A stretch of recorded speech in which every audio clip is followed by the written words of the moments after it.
സുബ്ഹാനല്ലാഹ്. ഇനിയും ഒരുപാട് പറയാൻ. ഇതിൽ പറയുന്നത് മൗലവിമാർ ഇതുവരെ പറഞ്ഞ നാളികേരത്തിന് സക്കാത്ത് കൊടുക്കണം. ഇപ്പൊ പറയുന്നു സെൽഫികൾ പറഞ്ഞ് കൊടുക്കണ്ടെന്നാണ്. എന്നാ പോട്ടെ, അതൊരു വിഷയം. സക്കാത്ത് സെല്ലുണ്ടാക്കിയിട്ട് സക്കാത്ത് പിരിവെടുക്കണം എന്നാ ഇതുവരെ നമ്മളോട് പറഞ്ഞത്. ഇപ്പൊ ഈ പുസ്തകത്തിൽ പറഞ്ഞ അങ്ങനെ സക്കാത്തിന്റെ സെല്ലും കമ്മിറ്റി ഉണ്ടാക്കി പിരിവെടുക്കാൻ പാടില്ല, ഭരണാധികാരി ഉണ്ടെങ്കിൽ മാത്രമേ ഏൽപ്പിക്കാൻ പാടുള്ളൂ എന്നാണ് സെൽഫികൾ പറയുന്നത്. ഇപ്പൊ ഈ പുസ്തകത്തിൽ പറയുന്നത്. ഇങ്ങനെ തുടങ്ങി ഇതിലുള്ളൊക്കെ ഇപ്പൊ വിശദീകരിക്കാൻ ഒരുപാടുണ്ട്. വീടി വലിച്ചാൽ ഇമാമത്ത് നിർത്താൻ പറ്റൂല, എന്നിട്ട് എത്രയോ മൗലവിമാര് വീടി വലിക്കുന്നവരുണ്ട് എന്ന് വലിയ സങ്കടത്തോടെ ഈ ബുക്കിൽ പറയും. മർഹൂം എന്ന് വിളിച്ചാൽ വിദേഹത്താണെന്ന് ഈ ബുക്കിൽ പറയും. എല്ലാ മൗലവിമാരെ പേരിലൂടെ മർഹൂം എന്ന് വിളിച്ചിട്ടാ കാണല്. സുബ്ഹാനല്ലാഹ്. എന്തൊക്കെയാ പറയുന്നത്? മുജ്തഹിദ് മുതലക് നമ്മളോട് ഇതുവരെ പറഞ്ഞ് ഷാഫി മദ്ഹബൊന്നും വേണ്ട, ഞമ്മക്ക് എന്താ നല്ല ഇജ്തിഹാദാണ്. ഈ ബുക്കിന്റെ തുടക്കത്തിൽ തന്നെ പറയുന്നത് നമ്മളെ സ്കൂളിലും നമ്മളെ കോളേജിലും ഒക്കെ പഠിപ്പിക്കുന്നത് ഷാഫി മദ്ഹബാണ്. ഇന്ന് വരെയും മുജാഹിദിന്റെ കോളേജിലൊക്കെ പഠിപ്പിച്ചത് ഷാഫി മദ്ഹബ് അനുസരിച്ചാണ് എന്ന് ഈ പുസ്തകത്തിന്റെ തുടക്കത്തിൽ തന്നെ പറയും. ഇനിയും നിങ്ങളോട് ഞാൻ പറയട്ടെ, ഇതില് ഷാഫി മദ്ഹബ് അനുസരിച്ചാണ് നമ്മളെ മുജാഹിദ് കോളേജിൽ പഠിപ്പിച്ചത് മാത്രമല്ല, നേരത്തെ ഞാൻ പറഞ്ഞ അല്ലാഹുവിന്റെ സിഫത്തുകളും മറ്റും വിവരിക്കുന്ന ഹദീസുകൾ വ്യാഖ്യാനിക്കണം എന്ന് പറയുന്ന മനാഹിലുൽ ഇർഫാന്, റിസാലത്തു തൗഹീദ് തുടങ്ങിയ ഗ്രന്ഥങ്ങളാണ് മുജാഹിദിന്റെ സർവ്വ കോളേജിലും ഇന്ന് വരെ പഠിപ്പിച്ചത്. ഇബ്നു അബ്ദുൽ വഹാബിന്റെ കിതാബ് തൗഹീദ് ഇന്ന് വരെയും നമ്മൾ പഠിപ്പിച്ചിട്ടില്ല എന്നും ഇതിൽ പറയും. എന്നിട്ട് പറയാണ്, നമ്മൾ തൗഹീദ് വേണ്ടതുപോലെ 2001 ജൂൺ 4 തീയതി വരെ മനസ്സിലാക്കിയിട്ടില്ല. അതുകൊണ്ട് മുമ്പ് കാലത്ത് മരിച്ചുപോയി മൗലവിമാരിൽ തൗഹീദ് ഇല്ലാതെ മരിച്ചുപോയി. ഇപ്പൊ ആരാ ഇപ്പൊ സ്വർഗത്തിൽ ഉണ്ടാകുക? നമ്മളെ അബ്ദുറഹ്മാൻ സൽഫി കുറ്റ്യാടി വന്നിട്ട് പറഞ്ഞു, ഇബ്നു തൈമിയ പറഞ്ഞു, KM മൗലവി പറഞ്ഞു, വക്കം മൗലവി പറഞ്ഞു, മറ്റേ മൗലവി പറഞ്ഞു എന്നൊന്നും പറയണ്ട, ഖുർആനിലും ഹദീസിലുള്ളത് മാത്രമേ നമ്മൾ സ്വീകരിക്കുള്ളൂ. ഇബ്നു ബാസ് പറഞ്ഞാലും സ്വീകരിക്കുള്ളൂ, ഒന്നും ഖുർആനിലും ഹദീസിലുള്ളതേ സ്വീകരിക്കുള്ളൂ. അപ്പൊ ഇബ്നു ബാസ് രാമായണം നോക്കിയാ പറഞ്ഞത്, KM മൗലവി ഭഗവത്ഗീത നോക്കിയിട്ടാ പറഞ്ഞത്, വക്കം മൗലവി ബൈബിൾ നോക്കിയിട്ടാ പറഞ്ഞത്. അവരൊക്കെ ജനങ്ങളെ പറ്റിച്ച് ഞങ്ങൾ ഖുർആൻ പറയുന്നു എന്ന് പറഞ്ഞല്ലേ, ഞങ്ങൾ ഹദീസ് പറയുന്നു എന്ന് പറഞ്ഞല്ലേ ഈ സാധു ജനങ്ങളെ പറ്റിച്ചത്. നിങ്ങൾ പറയുന്ന അവരാരും പറഞ്ഞു സ്വീകരിക്കണം, ഖുർആൻ നോക്കണോ? അപ്പൊ ഖുർആൻ നോക്കാൻ വേണ്ടി അല്ലാഹ് ലോകത്തിറക്കിയ ഒരേ ഒരു മനുഷ്യൻ അബ്ദുറഹ്മാൻ സൽഫി. അയാൾക്ക് മാത്രം ഖുർആൻ മനസ്സിലാകും, വേറെ ആർക്കും മനസ്സിലാകില്ല. ഇത് വിശ്വസിക്കാൻ മാത്രം ഒരു ബുദ്ധിയുള്ള മനുഷ്യന് കിട്ടുമോ? അതുകൊണ്ട് ഞാൻ ദീർഘമായി ഇനിയും സംസാരിക്കുന്നതിൽ 1000 കാര്യങ്ങൾ പറയാൻ. ഇതിൽ പറയുന്നത് കേരളത്തിലെ നമ്മളെ സുന്നികള് മുജ്തഹിദ് മുത്തലക്കില്ല, മുജ്തഹിദ് മുത്തലക്ക് ഉണ്ടാകാൻ പാടില്ല എന്നൊക്കെ പറയുന്നുണ്ടെങ്കിൽ അത് തന്നെയാണ് ഇബ്നു അബ്ദുൽ വഹാബ് അടക്കം എല്ലാ നേതാക്കന്മാരും പറയുന്നത്. ഇമാമിങ്ങളായ മുജ്തഹിദ് മുത്തലക്കുകൾ ഇല്ല എന്നാണ്. എന്നാൽ നമ്മൾ മാത്രം കേരളത്തിൽ കുറച്ച് മുജ്തഹിദ് മുത്തലക്കുകൾ ഉണ്ടായിപ്പോയതാണ്. ഞാൻ വായിച്ചു കേൾപ്പിക്കാൻ നല്ല രസമുണ്ട്. നമ്മുടെ ഈ ചിന്താസരണിയുടെ ഫലമായി നമ്മുടെ പണ്ഡിതന്മാർ ഏതെങ്കിലും ഒരു മദ്ഹബിലേക്ക് പ്രസ്ഥാനത്തെയും ആശയത്തെയും ചേർത്ത് പറയാൻ ലജ്ജിച്ചു. തൽഫലമായി എല്ലാവരും ഖുർആനിൽ നിന്നും നബിയിൽ നിന്നും നേരിട്ട് വിധികൾ സ്വീകരിക്കാൻ കഴിവുള്ളവരായി തീർന്നു. അങ്ങനെ ഇന്ന് ലോകത്ത് ഏറ്റവും കൂടുതൽ തനി മുജ്തഹിദുകളുള്ള പ്രദേശം നമ്മുടെ കൊച്ചു കേരളം തന്നെയാണെന്നൊരു സന്ദേഹമില്ല. നമ്മുടെ മസ്ജിദുകളിലെ നൂറുകണക്കിന് ഖതീബുമാരും പ്രബോധന വിഭാഗത്തിന്റെ കീഴിലുള്ള അനേകം പ്രബോധകരും ജമിയത്തുലമയിലെ മുഴുവൻ അംഗങ്ങളും ഒരു മദ്ഹബ് സ്വീകരിക്കാതെ ഇജ്തിഹാദ് നടത്തുന്നവരാണല്ലോ. നമ്മുടെ അഭിമാനകരമായ ഈ നേട്ടത്തെ സയ്യിദ് ജമാലുദ്ദീൻ അഫ്ഗാനിയുടെയും ഷെയ്ഖ് മുഹമ്മദ് അബ്ദുവിന്റെയും ശിഷ്യഗണങ്ങളുണ്ടെങ്കിൽ വിലമതിക്കാനിടയുണ്ട്. എന്നാൽ നമ്മുടെ നേതാക്കളുടെ ആദർശ വ്യതിയാനം പരിശോധിക്കാനുള്ള മാറ്റുകല്ലുകളാണെന്ന് ചിലർ പ്രചരിപ്പിക്കുന്ന ഗൾഫിലെ സെലഫികൾ നമ്മുടെ അഭിമാനകരമായ നേട്ടം കേട്ടാൽ മൂക്കത്തി വിരൽ വെക്കാതിരിക്കില്ല. സംഘടന ഏതായാലും ഇപ്പോ 2 ലൈനിലേക്കായി തിരിഞ്ഞിട്ടുണ്ട്, ഒരു വിഭാഗമായി തിരിഞ്ഞിട്ടുണ്ട്. ഇതിനങ്ങളെ ഭാവിയെ, അതായത് നമ്മുടെ ഇസ്ലാഹി പ്രസ്ഥാനത്തിന്റെ പ്രവർത്തനത്തിന്റെ ഭാവിയെ എങ്ങനെ ബാധിക്കുന്നതാണ് നിങ്ങളുടെ അഭിപ്രായം?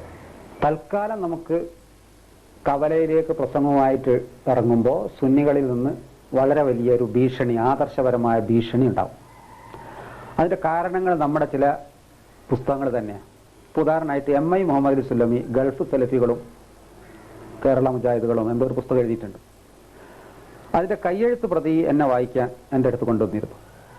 ഞാൻ വായിച്ചപ്പോൾ MI സുല്ലമിയോട് പറഞ്ഞു, ഈ പുസ്തകം പ്രസിദ്ധീകരിച്ചാൽ എക്കാലത്തേക്കും നമുക്ക് സമൂഹത്തിൽ ഇറങ്ങാൻ പ്രശ്നം ഉണ്ടാവും, അതുകൊണ്ട് പ്രസിദ്ധീകരിക്കരുത്. അപ്പൊ അദ്ദേഹം പറഞ്ഞു, NB അബ്ദുറഹ്മാൻ വരട്ടെ, അദ്ദേഹത്തോട് ചോദിക്കട്ടെ, എന്നിട്ട് തീരുമാനിക്കാം. NB അബ്ദുറഹ്മാൻ വന്നപ്പോൾ ഞാൻ വിളിച്ചു. MI എൻ്റെ അടുത്ത് പുസ്തകം വായിക്കാൻ തന്നിരുന്നു. ആ പുസ്തകം ഇറങ്ങിയാൽ നമ്മുടെ ഇരു വിഭാഗത്തിനും ക്ഷീണം ഉണ്ടാവും. അതുകൊണ്ട് അത് ചെയ്യരുത്. അദ്ദേഹം പറഞ്ഞു അതൊക്കെ വേണം, നിങ്ങൾക്ക് എന്താ അത്ര പേടി എന്ന രീതിയിലാണ് അബ്ദുറഹിമാൻ പറഞ്ഞത്. കാരണം ഗൾഫ് സലഫികളുടെ സ്ഥിരാകേന്ദ്രമായ സൗദി അറേബ്യയിലെ ഗ്രാൻഡ് മുഫ്തിയായ Sheikh Abdul Aziz Al Sheikh, Sheikh Abdullah Ibn Jibreel, Sheikh Saleh Al Fawzan, Sheikh Abdullah Al Ghudayan തുടങ്ങിയ പ്രഗത്ഭ പണ്ഡിതന്മാർ ഒന്നും തന്നെ തങ്ങൾ മുജ്തഹിദ് മുത്തലക്കുകളാണെന്ന് വാദിക്കാറില്ല. അപ്രകാരം Sheikh Abdul Aziz bin Baz, Sheikh Muhammad bin Salih, Sheikh Nasir Saadi ബ്രാക്കറ്റിൽ അല്ലാഹു അവരെ അനുഗ്രഹിക്കട്ടെ എന്നുണ്ട്, തുടങ്ങിയവർ പോലും മുജ്തഹിദ് മുത്തലക്കുകളാണെന്ന് ഗൾഫ് സലഫികൾ പറയുന്നില്ല. എന്തിനധികം Sheikh Muhammad bin Abdul Wahhab പോലും ഞാനൊരു തനി മുജ്തഹിദാണെന്ന് വാദിച്ചിരുന്നില്ല.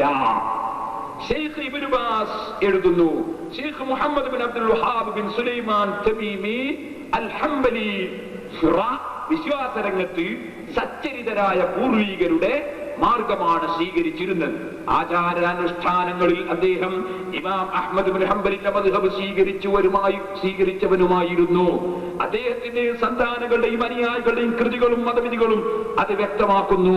മുഖ്തസറുൽ ഫതാവ വ മലാഖാത്ത് പേജ് 477. നോക്കൂ, കേരളത്തിലെ ഇസ്ലാഹി പ്രസ്ഥാനവും ഗൾഫ് സലഫിയും തമ്മിലുള്ള അന്തരം 50 വർഷത്തിനിടയ്ക്ക് ഒരു മതേതര രാഷ്ട്രത്തിൽ നമുക്ക് ആയിരക്കണക്കിന് മുജ്തഹിദ് മുത്തലക്കുകളെ വാക്കിയെടുക്കാൻ കഴിഞ്ഞു. ഗൾഫ് സലഫികൾക്കോ ഭരണകൂടവും എണ്ണപ്പടവും ഉണ്ടായിട്ട് പോലും പല നൂറ്റാണ്ടുകൾ പിന്നിട്ടിട്ടും ഒരൊറ്റ മുജ്തഹിദ് മുത്തലക്കിനെ ഉണ്ടാക്കാൻ സാധിച്ചിട്ടില്ല. തനി മുജ്തഹിദുകൾ ഉണ്ടാക്കാൻ കഴിഞ്ഞിട്ടില്ലെന്ന് മാത്രമല്ല, മുജ്തഹിദ് മുത്തലക്ക് ഉണ്ടാകാനുള്ള സാധ്യത പോലും അവർ തള്ളിക്കളയുന്നു. Sheikh Saleh Al Fauzan Saudi അറേബ്യയിലെ പണ്ഡിത സമിതിയുടെ മുഖോത്തരമായ മജല്ലത്തുൽ ബുഹൂസ് മാസികയിൽ എഴുതുന്നത് നോക്കുക. നവനവങ്ങളായ പ്രശ്നങ്ങൾ ഉടലെടുക്കുന്നതിനാൽ അവയുടെ മതവിധികൾ മനസ്സിലാക്കാൻ വേണ്ടി എല്ലാ കാലത്തും മുജ്തഹിദുകൾ ആവശ്യമാണ്. ഇസ്ലാം എല്ലാ കാലത്തേക്കും എല്ലാ പ്രദേശങ്ങൾക്കും യോജിച്ച ആദർശമാണ്. ഖുർആനിൽ നിന്നും പ്രവാചക ചര്യയിൽ നിന്നും നിർദ്ദേശിച്ചെടുക്കുന്ന വിജ്ഞാനങ്ങൾ പ്രശ്നങ്ങളുടെ പരിഹാരത്തിന് വലിയ മുതൽക്കൂട്ടാണ്. പക്ഷേ ആരാണ് ആ ഉത്തരവാദിത്വം ഏറ്റെടുക്കാനുള്ളത്? മുജ്തഹിദ് മുത്തലക്കിനെ നമുക്ക് ആശിക്കാൻ പോലും സാധ്യമല്ല. അത്തരം മുജ്തഹിദുകളുടെ അഭാവത്തെക്കുറിച്ച് വളരെ കാലം മുമ്പ് മുതൽക്ക് തന്നെ പണ്ഡിതന്മാർ വിലപിച്ചിരുന്നു. മജല്ലത്തുൽ ബുഹൂസ് ലക്കം 14. ഇനിയും കേട്ടോളി, മുഹമ്മദ് ബിൻ അബ്ദുൽ വഹാബിനെ പോലും ഗൾഫ് സലഫികൾ മുജ്തഹിദ് മുത്തലക്കായി അംഗീകരിക്കുന്നില്ല. അദ്ദേഹത്തിന്റെയും മറ്റ് സലഫി പണ്ഡിതരുടെയും നിലപാട് വിശദീകരിച്ചുകൊണ്ട് ഷെയ്ഖ് അബ്ദുല്ലാഹി മുഹമ്മദ് പറയുന്നത് നോക്കുക. ഞങ്ങളാരും ഇജ്തിഹാദ് മുത്തലക്കിന് അർഹരല്ല, അപ്രകാരം ഞങ്ങൾ അവകാശപ്പെടുന്നുമില്ല. എന്നാൽ ചില പ്രശ്നങ്ങളിൽ ഞങ്ങൾക്ക് ഖുർആനിൽ നിന്ന് നബിചര്യയിൽ നിന്ന് മനസ്സിലാകുന്ന കാര്യം 4 ഇമാമുകളിൽ ഏതെങ്കിലും ഒരാളുടെ അഭിപ്രായത്തോട് യോജിക്കുന്നതാണെങ്കിൽ ഞങ്ങൾ അത് സ്വീകരിക്കുന്നതാണ്. അത് ഞങ്ങളുടെ മദ്ഹബിൽ പറഞ്ഞതിന് വിരുദ്ധമാണെങ്കിലും ശരി. അദ്ദുർറുസ്സനിയ പാല്യം വന്ന് പേജ് 126. അപ്പൊ 4 മദ്ഹബിന്റെ ഇമാമികൾ ഒരാൾ പറഞ്ഞതിനോട് യോജിക്കുന്നില്ലെങ്കിൽ ഒരു ഖുർആനും ഹദീസും ഞങ്ങൾ മനസ്സിലാക്കാനില്ല എന്നാണ് ഇബ്നു അബ്ദുൽ വഹാബും അനുയായികളും പറഞ്ഞത്. നമ്മൾ കേരളത്തിൽ മാത്രമാണ് മുത്തലക്കിന്റെ ചെയ്തികളായിട്ട് എല്ലാ ഖത്തീബുമാരും രംഗത്ത് വന്നത് എന്ന് നിങ്ങൾ എന്നിപ്പോ എഴുതുന്നു. ഇതൊക്കെ ഞങ്ങളുടെ മുമ്പ് പറഞ്ഞതല്ലേ.